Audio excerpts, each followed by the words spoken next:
फिर क्या था, उसने अपनी एक टीम को तुरंत कॉल किया और वे हेलीकॉप्टर वॉर्सो के सेफ हाउस की ओर मोड़ लिए। इधर सैम के पूछने पर मार्टी ने उनके प्लेन क्रैश होने के बाद की पूरी जानकारी दी।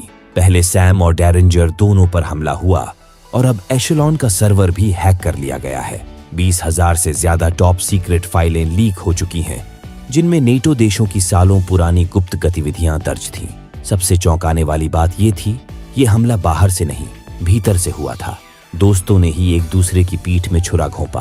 अब कल की समिट में सिर्फ भाषण नहीं होंगे, उंगलियां उठेंगी और गालियों की गूंज सुनाई देगी। फ्रांस की पोल खुल चुकी है कि उन्होंने जर्मनी का पिछला चुनाव एक पत्रकार के जरिए प्रभावित किया था।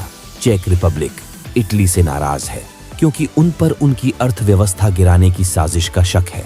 और सबसे बड़ी विडंबना, अब तक कोई भी एशेलॉन सर्वर को दोबारा कंट्रोल में नहीं ले सका है। यानी ये तो सिर्फ शुरुआत है, ऐसी और भी सनसनीखेज खबरें सामने आ सकती हैं। इसके पीछे कोई ऐसा मास्टरमाइंड है जो एशेलॉन का इस्तेमाल करके नेटो को अंदर से तोड़ने पर तुला है। अगर नेटो बिखर गया तो तानाशाही देश खुलकर अपनी चालें चलाएंगे और उन्हें रोकने वाला कोई नहीं होगा। मामला सिर्फ यूरोप तक सीमित नहीं रहेगा। हालात अगर बिगड़े तो बात सीधी तीसरे विश्व युद्ध तक जा सकती है और यूएस के लिए यही सबसे बड़ा खतरा था। उधर डेरिंगर अब और छुप कर बैठने को तैयार नहीं था। इससे पहले कि वो मार्टी से एम्बेसी कॉल करवाता, अचानक इमरजेंसी अलार्म बज उठा। खतरे को भांपते ही मार्टी ने दोनों को फौरन सुरक्षित सेफ हाउस में पहुंचाया, जहां की आर्मरी में हर तरह की घातक बंदूकें मौजूद थीं। सैम और डेरिंजर ने अपनी पसंद की गन चुनी और तैयार हो गए। इसके बाद मार्टी ने उन्हें जल्दी से हर हालात के लिए ब्रीफ किया। अगर मैं तुम्हें बाहर निकालने में नाकाम रहा तो सेकेंडरी एग्जिट यूज करना। पहले लेफ्ट, फिर नीचे उतरते ही बंकर रूम मिलेगा। वहां दाईं दीवार पर एक पोस्टर होगा, उसे पंच करते ही गुप्त रास्ता खुल जाएगा। इस बीच ग्रादोव के लोग दरवाजे पर बम लगाने में जुटे थे और इधर मार्टी ने केबल जोड़कर एक मॉनिटर उठाया और सीसीटीवी की मदद से हमला करने वालों पर नजर गड़ा दी। फिर शुरू हुआ उसका एक तरफा शिकार। वो एक एक करके घुसपैठियों को चुन चुन कर मारने लगा। दुश्मन समझ ही नहीं पा रहे थे कि उन्हें मार कौन रहा है और मार्टी सीसीटीवी में देख उनका शिकार करता जा रहा था। आखिर में एक बंदा डर के मारे भाग खड़ा हुआ, लेकिन ग्रादोव के मेन लोग अब तक मार्टी की चालाकी समझ चुके थे। उन्होंने कमरे का कैमरा ढूंढ निकाला और सीधे शूट कर दिया। फिर साथ मिलकर उन्होंने मार्टी को घेर लिया और मार गिराया। ये देखते ही सैम और डेरिंजर देर किए बिना नीचे की ओर भागे। जैसे ही उन्होंने मोड़ लिया, दीवार पर वही पोस्टर दिखाई दिया जिसमें पंच करना था। डेरिंजर ने जोर से घूंसा मारा और छिपा हुआ रास्ता खुल गया। मगर ठीक उसी पल ग्रादोव के लोग भी वहां पहुंच गए और अगले ही सेकंड वो तंग गलियारा गोलियों की आवाज से गूंज उठा। दीवारों से चिंगारियां उछलने लगीं।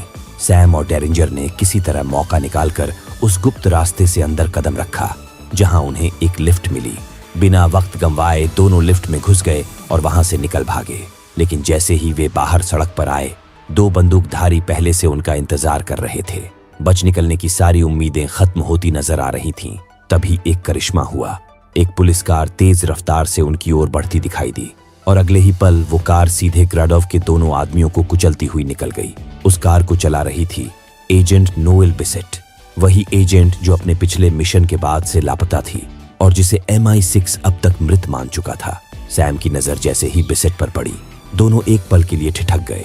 हैरानी, राहत और वो पुरानी दोस्ती, सब कुछ उनकी आंखों में साफ दिख रहा था, क्योंकि दुनिया की नजरों में दोनों मर चुके थे और अब एक दूसरे को जिंदा देखना किसी चमत्कार से कम नहीं था। सालों पहले सैम और बिसेट साथ काम किया करते थे। सिर्फ साथी नहीं बल्कि गहरे दोस्त भी थे। तुम जिंदा कैसे बच गई? सैम के इस सवाल पर बिसेट ने अपनी कहानी सुनाई। कैसे वो स्पेन के मिशन के बाद गायब हुई, कैसे उसने खुद को जिंदा रखा और कैसे वो विक्टर ग्रादोव के पीछे लगातार लगी रही। वो बताते बताते ट्रिगर दबाई और कार में लगे बम के धमाके के साथ ग्रादोव के लोग उसके चपेट में आ गए। बिसेट ने आगे बताया कि विक्टर ग्रादोव का पीछा करते हुए एक दिन वो एक अहम सुराग तक पहुंची, उसके बेटे के बारे में। वो एक होनहार वैज्ञानिक था जिसने एक ऐसा न्यूक्लियर रिएक्टर डिजाइन किया था जो कभी मेल्ट डाउन नहीं हो सकता था। इस टेक्नोलॉजी को कहते हैं पेबल बेड टेक्नोलॉजी।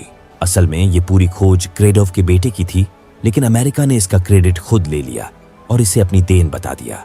ग्रादोव का बेटा अपनी रिसर्च को लगभग पूरा कर चुका था। उसे सिर्फ एनरिच्ड प्लूटोनियम की जरूरत थी। ये काम उसके पिता ने ब्लैक मार्केट के जरिए करवा दिया। जब एशेलॉन को इसकी भनक लगी तो नेटो को शक हुआ कि ग्रादोव कोई नया न्यूक्लियर हथियार बना रहा है। फिर वही हुआ जो ऐसे मामलों में होता है। एक प्रीएम्प्टिव स्ट्राइक। ग्रादोव के बेटे के ठिकाने पर बम गिराए गए और वो मारा गया।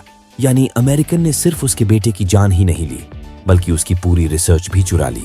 बाद में वही टेक्नोलॉजी दुनिया के सामने अमेरिका की उपलब्धि बनकर पेश की गई। प्रेसिडेंट ने गर्व से इसे अपनी कामयाबी बताया, बिना ये समझे कि इसके पीछे कितनी कुर्बानी और कितना सच दबा हुआ था। तभी से ग्राडोव नेटो को खत्म करने पर उतारू हो गया।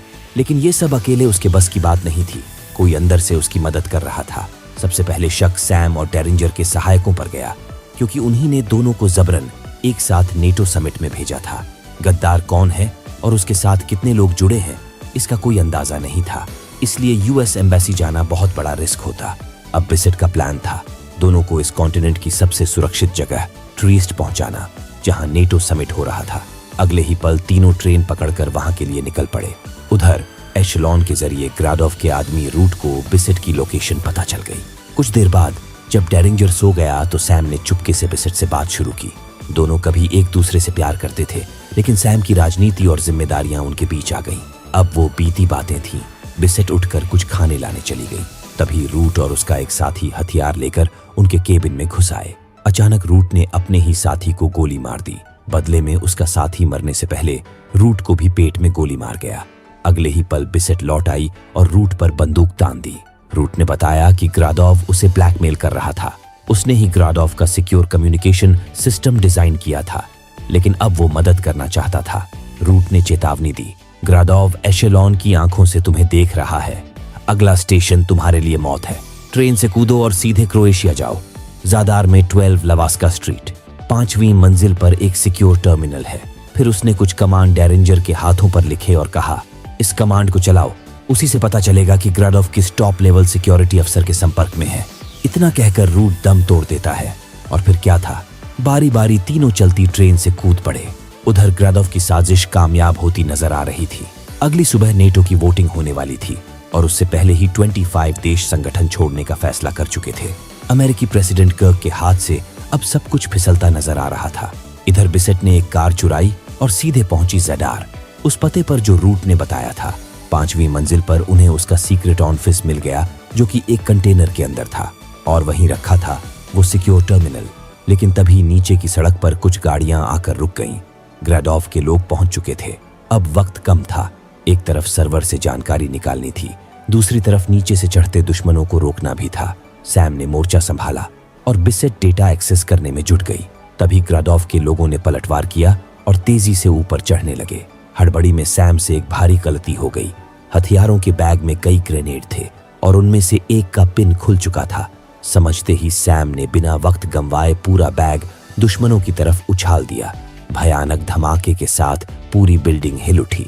सीढ़ियां चकनाचूर हो गईं, लेकिन ग्रादोव के लोग रुकने वाले नहीं थे। अब उन्होंने ऊपर पहुंचने के लिए ऑटो असेंडर गन्स का इस्तेमाल शुरू कर दिया।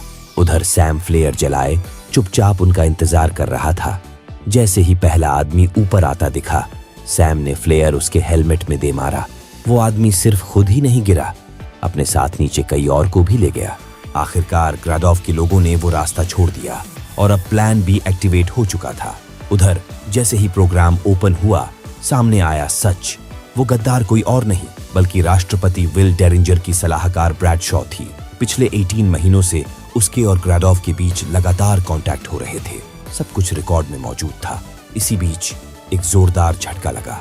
उनके कंटेनर पर किसी ने हुक से हमला किया और एक हेलीकॉप्टर पूरे कंटेनर को हवा में खींच ले गया। दीवार तोड़ता हुआ कंटेनर ऊपर उठा और उसके अंदर फंस चुके थे बिसेट और डेरिंजर।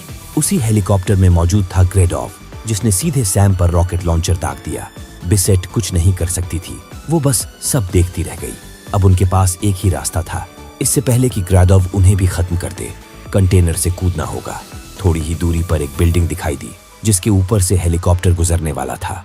वो दोनों कूदने के लिए तैयार हो गए और जैसे ही सही मोमेंट आया, छलांग लगा दिए।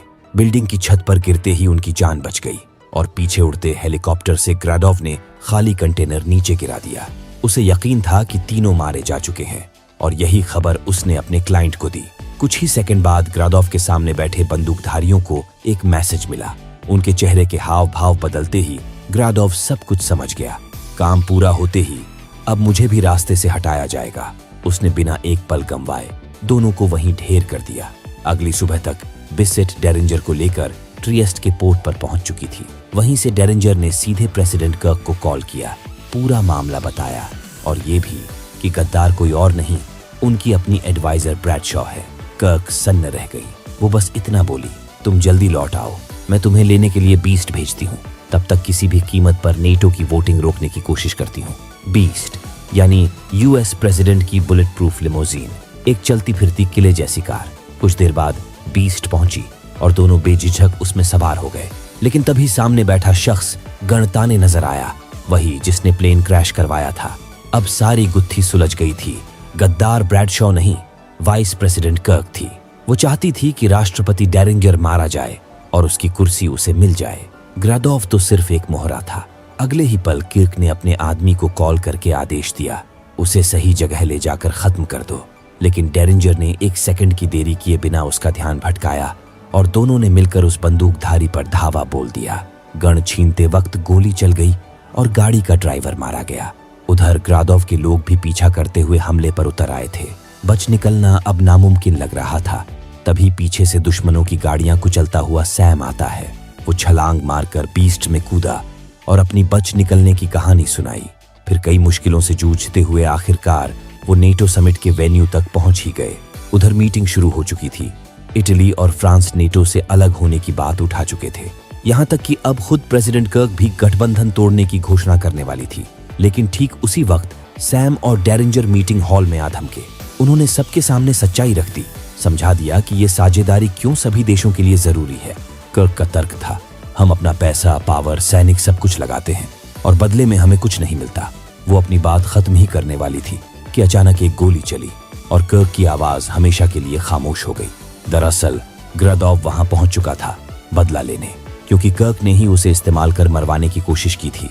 अगले ही पल ग्रादोव ने मीटिंग हॉल में एक ग्रेनेड फेंक दिया और अपने आदमियों को आदेश दिया, सबको मार डालो। चारों तरफ गोलियों की बौछार शुरू हो गई।